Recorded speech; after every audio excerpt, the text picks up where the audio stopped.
Gente, muito boa noite, é um privilégio nós estarmos aqui novamente, é um privilégio poder voltar nessa igreja tão querida. Nós tivemos no ano passado, na última conferência que nós tivemos, foi um privilégio mesmo poder estar aqui domingo à noite. Queria mandar um abraço muito especial, pastor Zeca lá da nossa igreja, pastor Wandes, toda a nossa pastorada lá, a pastorada daqui, que o Senhor continue nos abençoando como igrejas irmãs, como igrejas que caminham juntas. Gente, eu tenho uma palavra da parte do Senhor para nós nessa noite em João capítulo 15. Eu vou te convidar a abrir a sua Bíblia. João capítulo 15.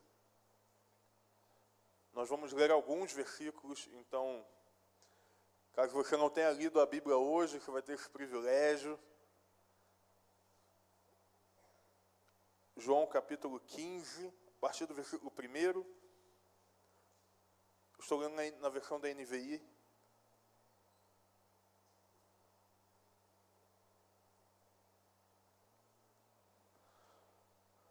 Abriu aí? Diz amém. Não abriu, diz socorro. Todo mundo abriu. Ó, que beleza. Vamos lá. João capítulo 15. Eu sou a videira verdadeira e meu pai é o agricultor. Todo ramo que estando em mim não dá fruto, ele corta. E todo que dá fruto, ele poda, para que dê mais fruto ainda. Vocês, porém, estão limpos pela palavra que tenho falado. Permaneçam em mim, e eu permanecerei em vocês. Nenhum ramo pode dar fruto por si mesmo, se não permanecer na videira. Vocês também não podem dar fruto, se não permanecerem em mim. Eu sou a videira, vocês são os ramos.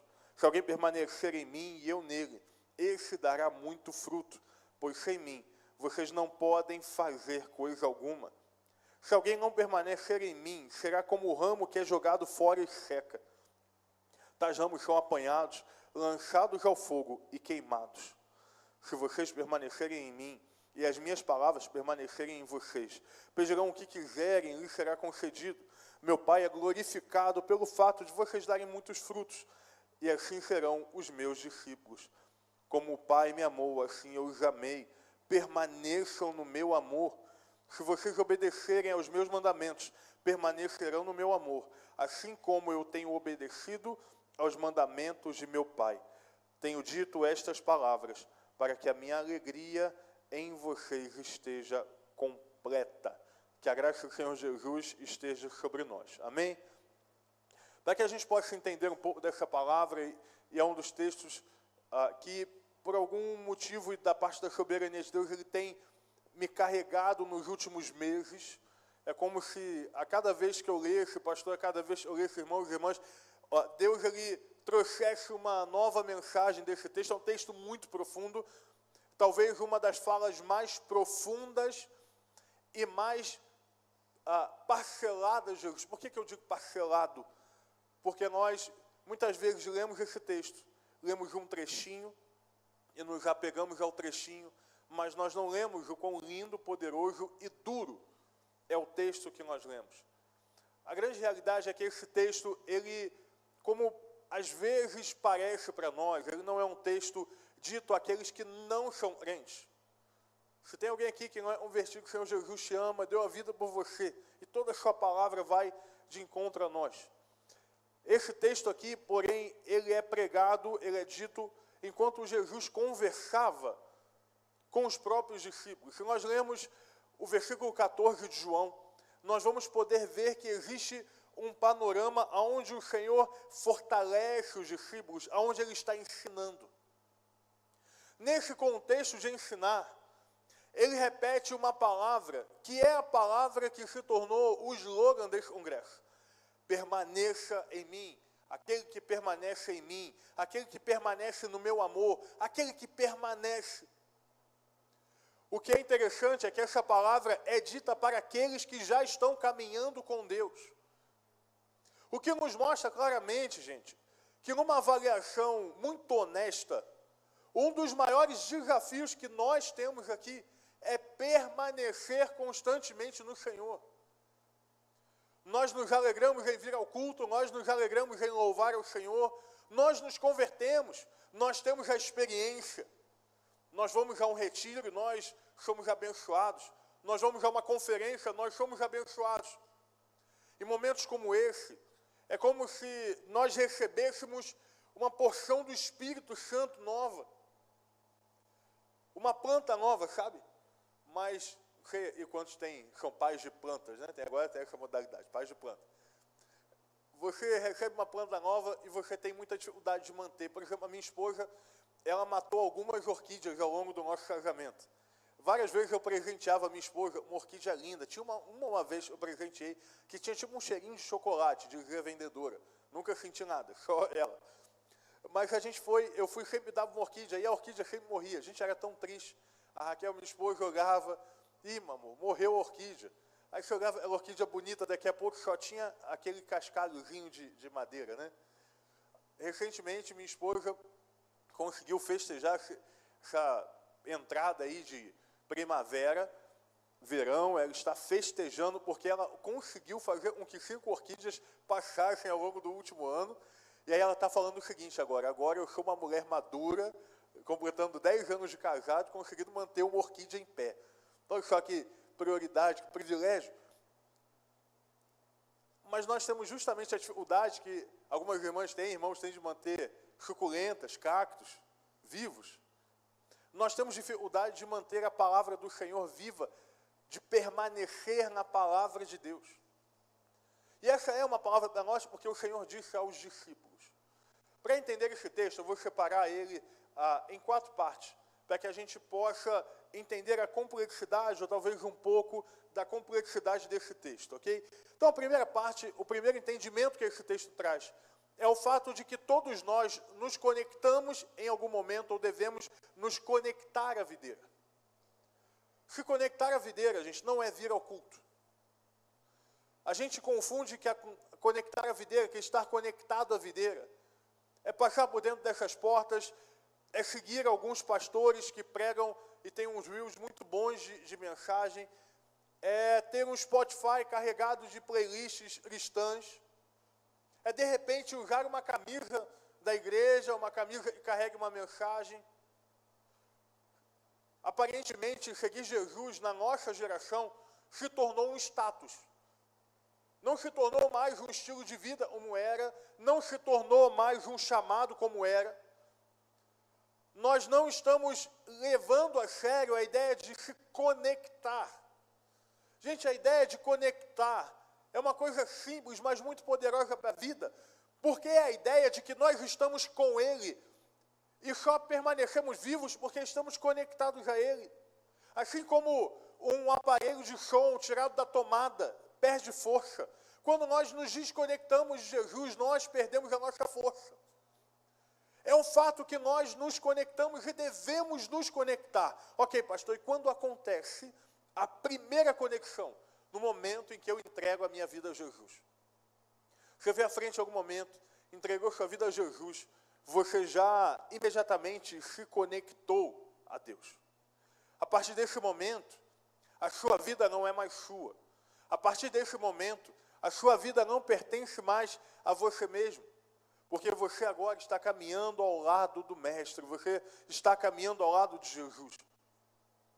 Esse movimento de conexão que é feito no momento da conversão, ele precisa de uma manutenção. Pastor, por que a gente pode perder a salvação, pode ser desconectado? Não. Mas nós podemos ver uma vida tão longe, mas tão longe, que nós vamos aos poucos, por livre e espontânea vontade, saindo. Essa tarde eu estava cortando o cabelo, e eu conversava com um barbeiro, e ele dizia o seguinte: não, pastor, eu sou da igreja tal. Eu convidei ele lá para a igreja. Não, pastor, eu sou da igreja. Eu sou de igreja já. Irmão, e qual é a igreja que você vai? A igreja tal. Ah, que bom. Como é que foi o culto semana passada? Ah, pastor, então a última vez que eu fui foi ali antes da Páscoa. Mas eu estou firme. Faz uma conta. Eu na hora, ele foi cortando cabelo, abril, maio, junho, julho, agosto, setembro, outubro. Esse crente não vai à igreja há 6 meses.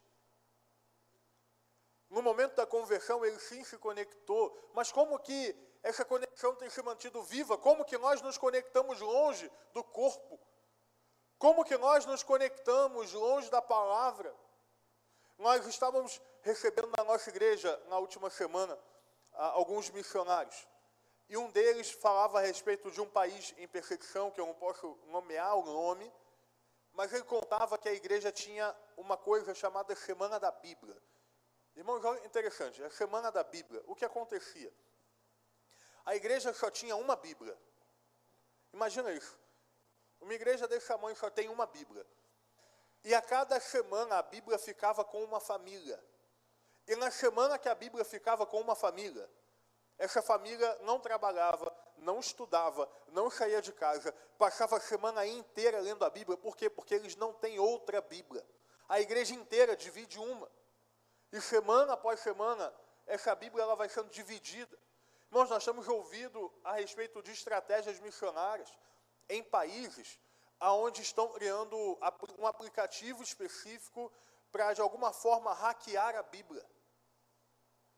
Porque existem lugares que as pessoas não têm, elas não podem ter a Bíblia. E nós já temos. Se você olhar no aplicativo do seu telefone, você tem milhares de versões. Nós vamos comprar a Bíblia, nós queremos a mais bonita, com capa de couro, a com capa preta, a com leão, a com não sei o quê, a com a flor, a NVI, a NVT, a NTLH, a Almeida, a King James, a gente vai escolhendo. Mas nós não lemos essa palavra que nós tanto compramos. Se nós lêssemos essa palavra, nós não estaríamos num país dominado por comandos, nós estaríamos numa cidade tão violenta. Porque quando nós lemos a palavra, nós somos conectados a Jesus. E quando nós nos conectamos a Jesus, nós começamos a influenciar aqueles que estão ao nosso redor. Porque entra o segundo ponto desse texto.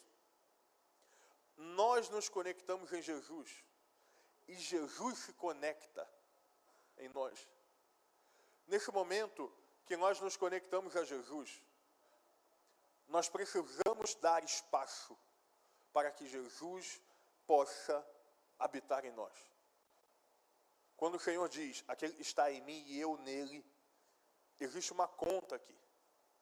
Estar em Jesus, gente, é algo que ninguém jamais pode avaliar da vida de alguém. Nós não podemos dizer, eu nunca poderia dizer aqui, o quão acesa está a chama do Espírito Santo na tua vida.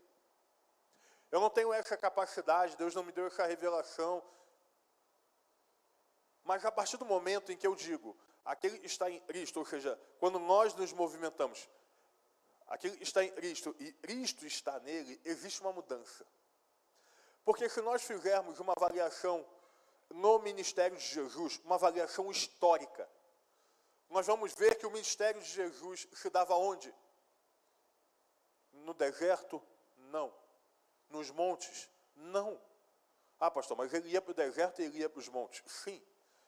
Ele orava, buscava, mas o ministério de Jesus estava no meio das pessoas. A vida de Jesus era andar com pessoas. Jesus esteve em festa, Jesus esteve nas casas, Jesus esteve nas ruas, Jesus sentou com pecadores. Eu contava a esse barbeiro a história de quando a mulher com fluxo de sangue, ela toca em Jesus. Eu perguntei para ele, diz aí uma história da Bíblia que você gosta. Ele falou dessa. Eu falei, rapaz, você sabia que aquela mulher, a partir do momento que ela tocasse em alguém, aquela pessoa na cultura judaica se tornaria maldita e amaldiçoada, impura? E repare que quando Jesus sente alguém tocando, ele não diz assim, alguém me tornou impuro. Ele fala o seguinte, a tua fé te salvou. Porque quando nós tocamos em Jesus, nós não transformamos Jesus em pecador, mas quando nós tocamos em Jesus, Jesus nos transforma e nos justifica em algo completamente novo. O fato de Jesus estar em nós significa que a comunidade ao redor é alcançada. Gente, eu não posso entender como um jovem que diz estar em Cristo nele, pisa numa faculdade, por exemplo, e ninguém ouve falar de Jesus durante 4 ou 5 anos. Eu não consigo entender como nós pegamos Uber atrás de Uber, ônibus atrás de ônibus, metrô, pessoas sentam do nosso lado, mas não conseguem identificar que nós somos filhos de Deus. Nós estamos aqui sentados, confortáveis, mas ao longo de toda essa cidade, pessoas estão em orgias, pessoas estão vivendo a vida loucamente, tendo overdose, mas nós estamos aqui. Tudo bem, nós estamos aqui cultuando a Deus, mas qual é a diferença que esse Deus tem feito? Irmãos, nosso ministério não é vir ao culto ou ouvir um pastor pregar. Aqui nós nos abastecemos. Mas o nosso ministério é quando nós saímos daqui, estando em Jesus, e Jesus estando em nós, e nós começamos a mudar a realidade do mundo.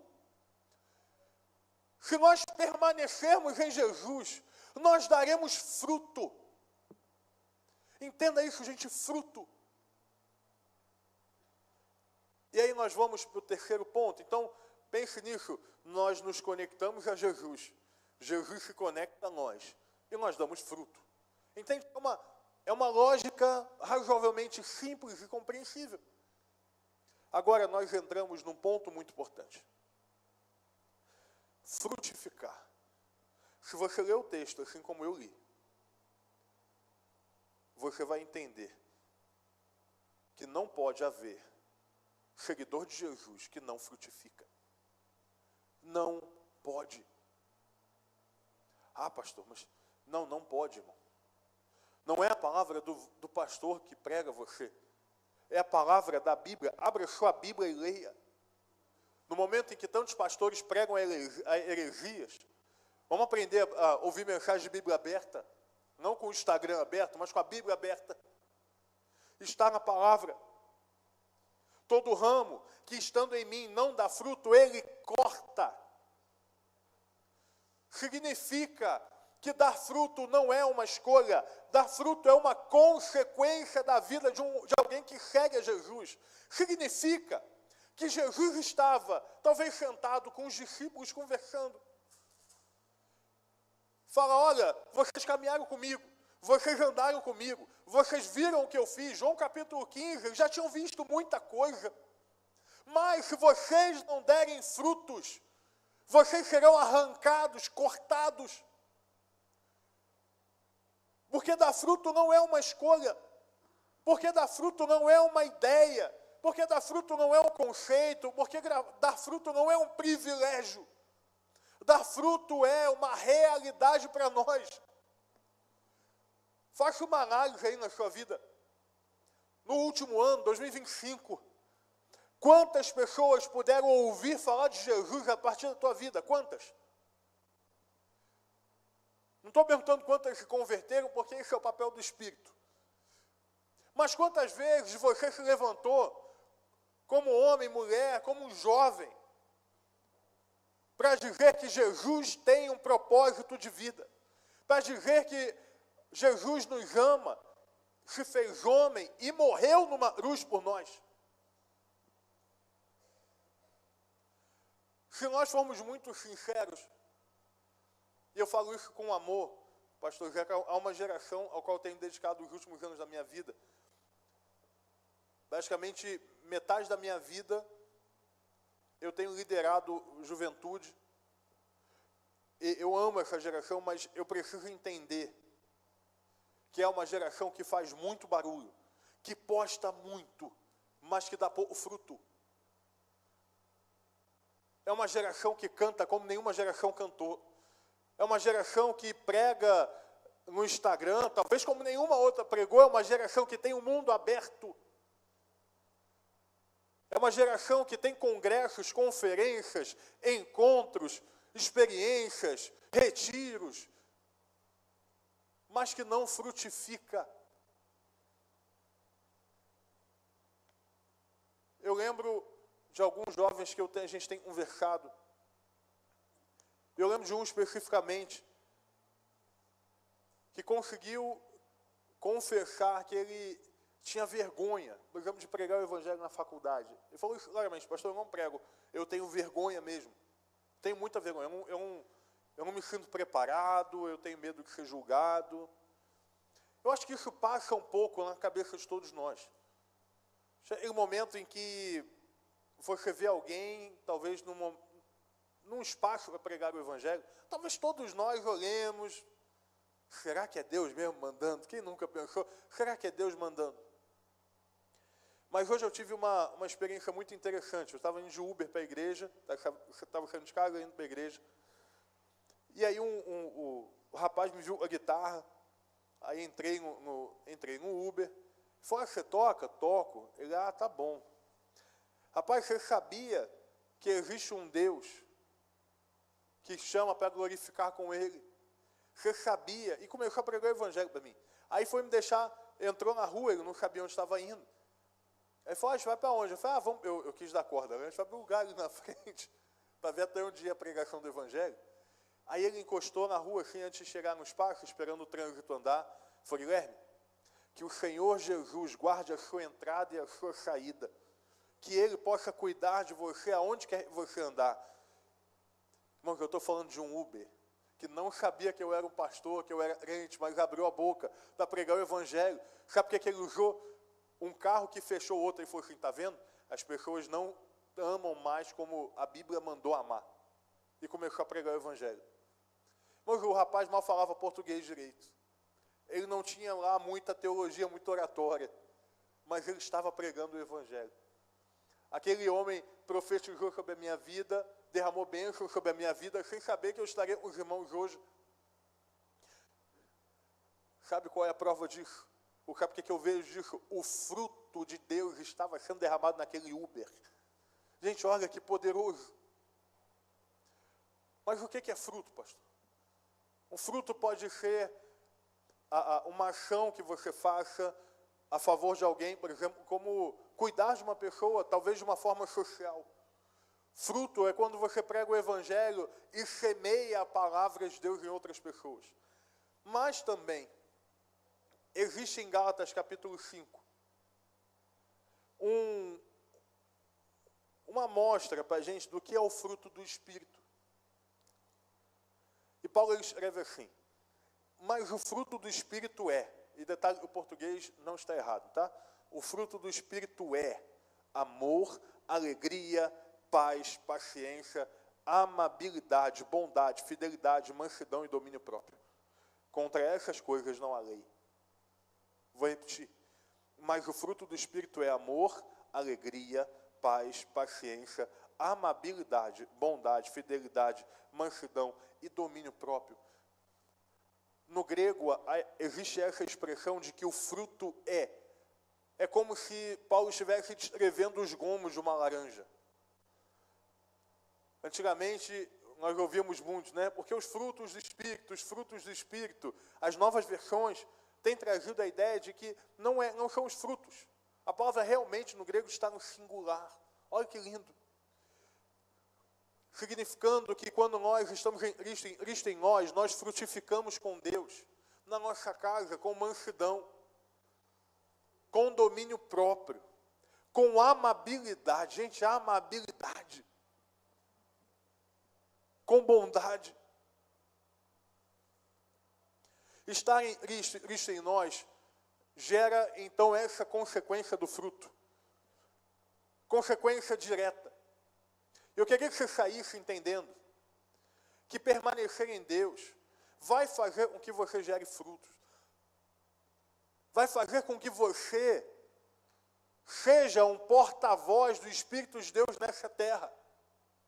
Não vai fazer apenas com que os pastores e líderes desta casa preguem e pessoas se convertam. Não. Mas vai fazer com que você pregue e pessoas se convertam.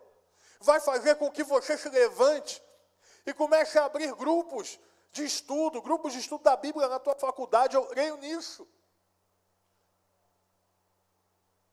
Eu sei que parece tão difícil, tão abstrato, mas eu estou falando bastante fruto em faculdade porque é o que arde em mim. Deixa eu te explicar uma coisa. As maiores faculdades do mundo, não nasceram como faculdades, nasceram como seminários de teologia. Harvard, que talvez seja a faculdade mais famosa de todas, tem um lema chamado Veritas. Sabe de onde vem Veritas? Vem do latim, que quer dizer verdade. Sabe de onde aponta? Jesus é o caminho, a verdade Cambridge, Oxford, Yale, todas essas faculdades gringas, a gente mal sabe o nome, nasceram como seminários de teologia. Existe propósito de Deus nas faculdades dessa terra para nós. Não é ir lá estudar. Não, pastor, mas eu quero ser um bom profissional. Mas não é isso. Pastor, eu vou chegar na minha empresa, então, e eu vou me dedicar ao trabalho. Sim, seja o melhor que você puder, mas pregue o evangelho. Eu lembro, pastor, de uma menina de 14 anos, que ela chegou para mim com uma prova, uma vez. E a prova perguntava o seguinte, qual é a diferença entre gênero e sexo biológico? A menina tinha 14 anos. Numa escola muito cara do Rio de Janeiro. Sabe o que ela falou? Existe apenas homem e mulher. Essa menina, obviamente, tirou 0 na questão, a mãe dela foi chamada na escola, etc, etc. Você acha que ela estava errada? Ela talvez tenha sido reprovada na matéria e perseguida. Mas ela lembrou, Jesus falou, aquele que quiser vir após mim, carregue sua cruz e me siga. Frutificar é muito difícil, mas é uma consequência direta, gente. Você não pode entrar nessa igreja apenas vendo frutos. Olha, uma coisa que eu gosto muito em igrejas batistas valorizam a sua história. E eu sei que vocês, com certeza, em vários momentos, o pastor Ailton, ele já não falou das histórias, de como nasceu o templo, etc. Mas, gente, eu tenho feito um voto com Deus há vários anos. Porque eu cresci na minha igreja, eu cheguei lá com 8 anos de idade. Eu vi as pessoas colocando cadeiras novas, colocando estruturas. Mas eu fiz um compromisso há muitos anos atrás, ainda adolescente, em que eu não seria aquele que sentaria nas cadeiras, mas eu seria um dia aquele que colocaria as cadeiras novas, aquele que faria parte da obra. Eu não entendo que juventude é a igreja do amanhã, porque a juventude é a igreja de hoje. Nós fazemos parte da obra de Deus nessa terra. Então existe a realidade de estarmos em Jesus. Segundo ponto, Jesus em nós. Terceiro ponto, nós então frutificamos.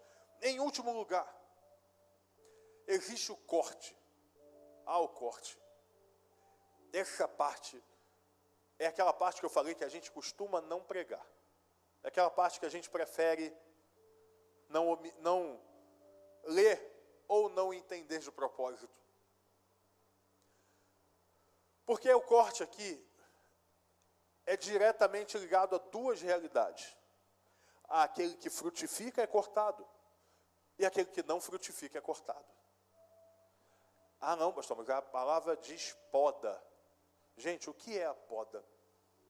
A poda é um corte. Eu nasci e fui criado num sítio, em Vargem Grande.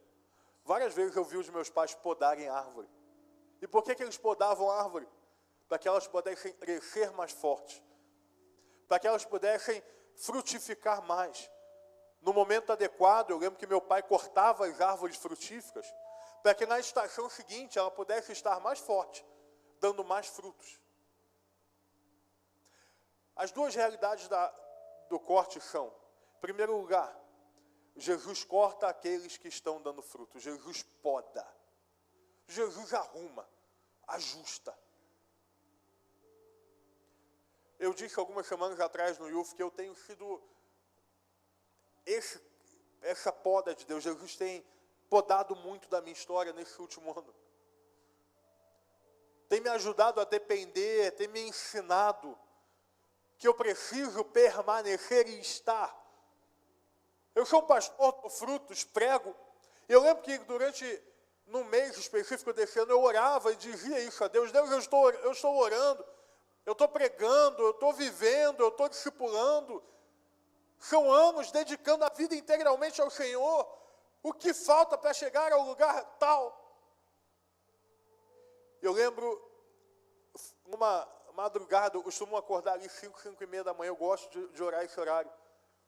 E o Senhor falava comigo, ainda te falta me deixar podar você. Me deixar podar. Gente, nós vivemos tanto com Deus, que nós esquecemos, que nós ainda não somos bons o bastante, que nós ainda estamos caminhando, que nós ainda estamos num processo, que nós ainda somos podados, que nós ainda somos vaidosos, arrogantes, mentirosos, invejosos, falsos. Nós ainda fofocamos, nós ainda resmungamos, nós ainda deixamos de orar. Deus está dizendo para a gente, olha, ok, você está dando fruto, mas eu quero você mais forte, eu quero você mais firme, eu quero fazer de você alguém inabalável, mas para isso eu vou precisar mexer na área que você não quer.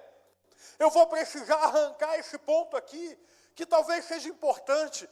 Eu vou arrancar talvez esse projeto, eu vou arrancar o sonho, eu vou arrancar o relacionamento, eu vou arrancar aqui essa expectativa porque ela não é minha. Se você já foi podado por Deus, você sabe que dói, porque é corte. Incomoda. Pastor, mas Jesus está falando isso, não, ele está falando isso para aqueles que o seguem. Ele está olhando para os discípulos, ele está olhando para Pedro, líder da igreja de Jerusalém, está olhando para João, que teve a visão em Patmos, está olhando para Filipe, que foi arrebatado depois de batizar. Está dizendo assim, eu vou podar você. Irmão, se Jesus estava falando que ia podar alguém como João, ai de mim, ai de nós.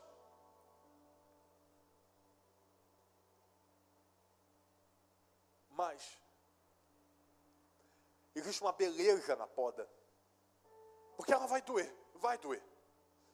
É certo que Jesus vai mexer na nossa vida, mas nós precisamos confiar no agricultor, sabe? Nós precisamos confiar que no final da poda, João, o filho do trovão, se chamou o discípulo amado. No final da prova, aquele que negou Pedro estava. No final da poda, ele estava ali, pregando em Jerusalém, e milhares de pessoas se convertiam.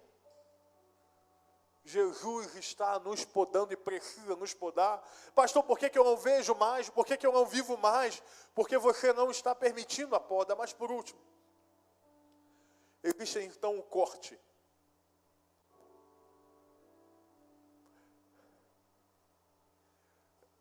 Eu preciso que você entenda isso. Jesus estava falando com os discípulos. Eu estou enfatizando isso, para que este ponto especial tenha ainda mais sentido. E ele está dizendo o seguinte, aquele que não dá fruto, o galho que não dá fruto, o ramo que não dá fruto, é cortado e jogado para ser queimado. Sabe por quê? Porque não presta, não tem valentia, não tem valor, não tem serviço para nada. Crentes que não frutificam, não têm validade no reino. Pastor, mas, gente, me perdoa pela dureza. Pastor, perdão, está sendo muito duro. É a palavra do nosso Deus. Jesus está olhando para nós e dizendo que se nós não dermos frutos, nós seremos cortados da videira. Ele está falando para nós, para os seus seguidores. Eu não estou aqui estimulando uma geração que faz. Não. Mas uma geração que entende que se conectar e frutificar são sinônimos, caminham juntos. Tem uma mensagem muito forte de um pregador famosinho, chamado Charles Spurgeon. Se você já teve o privilégio de ouvir ou ler, é chamado Só o Príncipe dos Pregadores. É alguém assim, pregava direitinho. E ele falava o seguinte, na mensagem nesse texto: servos de Deus que não frutificam só servem para queimar. Olha que palavra.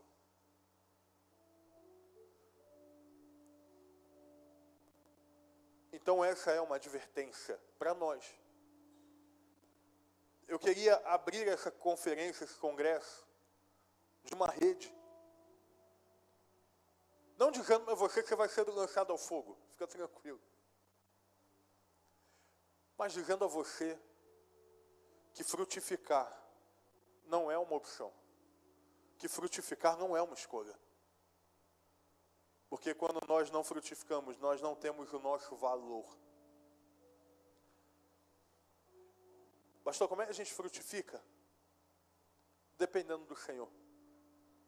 Sabe por quê? Porque o texto vai dizer o seguinte: sem mim, nada podeis fazer. Eu acho que esse texto, ele se completa nas suas próprias palavras.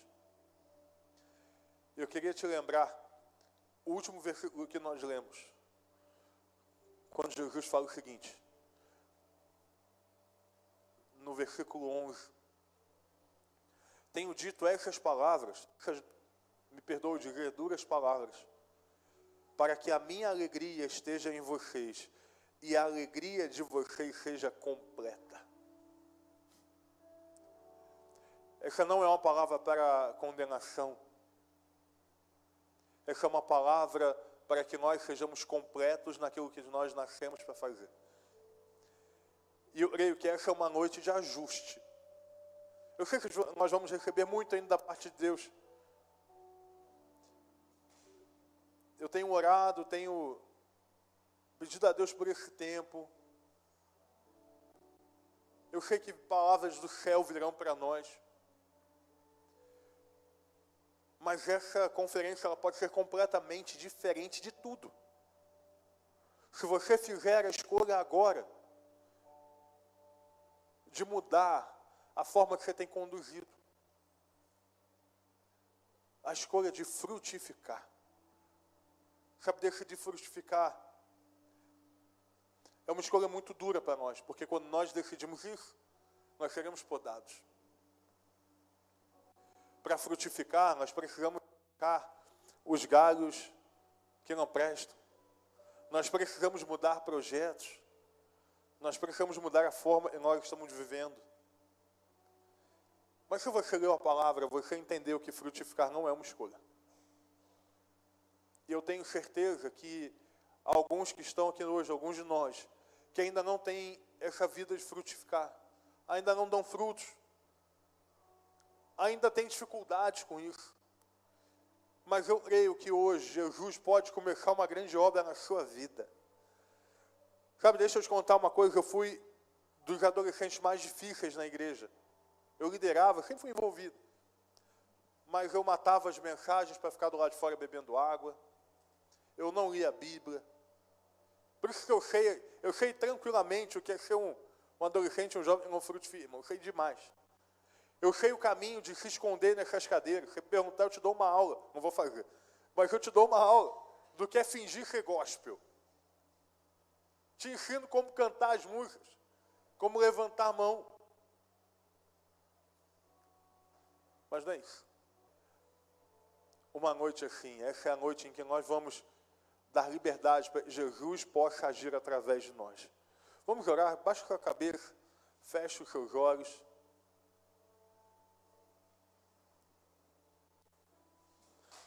Faça uma avaliação muito sincera da sua vida.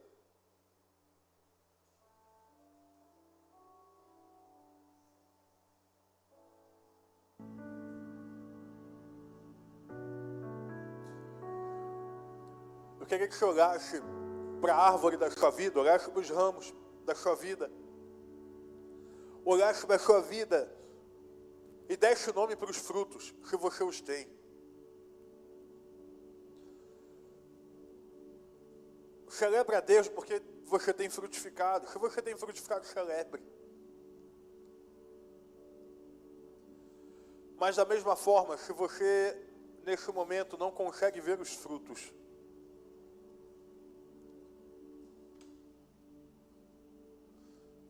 comece a pedir perdão do céu, Senhor, onde você estiver. Perdão, Deus, por eu não estar frutificando. Perdão, Deus, por eu não estar vivendo o que o Senhor tem preparado para mim.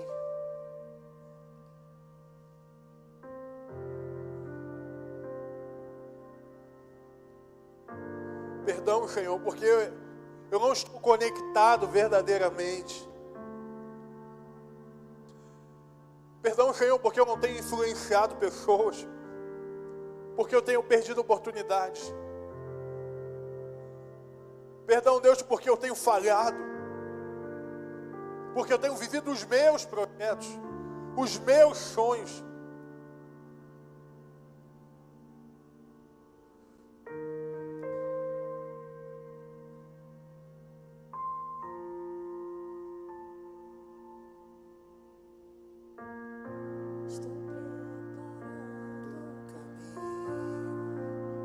Pode ficar de pé para adorar o Senhor.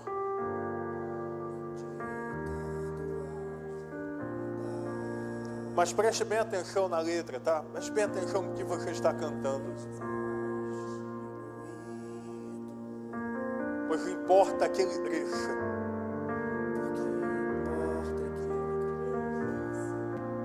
E nele o meu prazer está.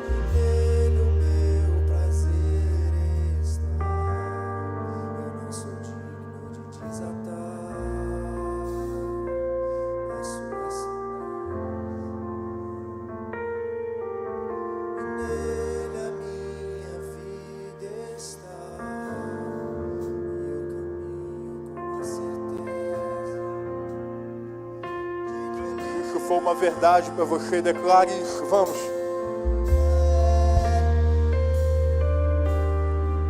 ele que eu estou gastando a minha vida, perdendo tudo por amor e com alegria, dono dos meus dias. É ele, declare isso, vamos.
Gastando a minha vida, perdendo tudo por amor e com alegria, dono dos meus dias. E é ele, por ele que eu estou gastando a minha vida, perdendo tudo por amor.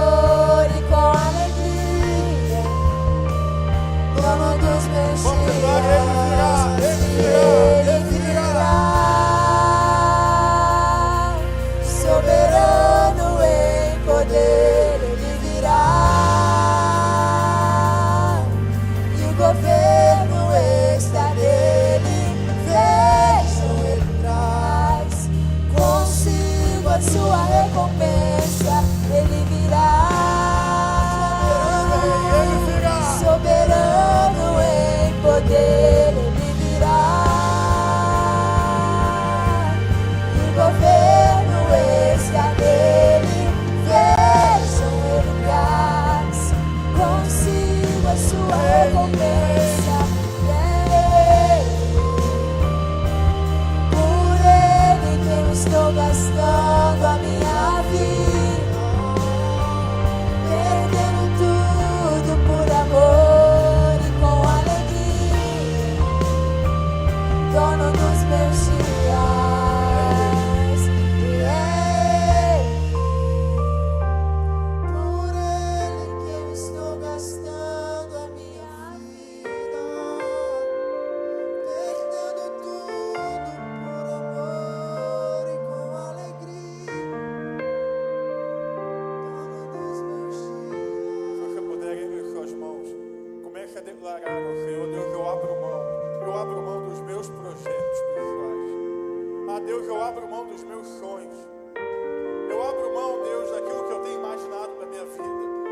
irmão, gente, erga a sua voz. Existem pessoas em estádios de futebol que estão adorando com mais intensidade que nós. Isso não pode ser desse jeito.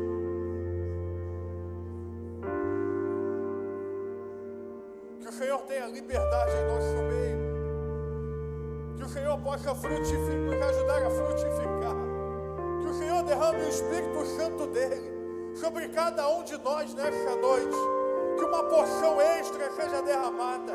Que nós sejamos encorajados. Que nós sejamos incentivados por ele. Que nós possamos ao longo desta conferência não apenas receber, mas frutificar da parte do Senhor. Que o Senhor nos livre de sermos cortados. Que o Senhor nos livre jogados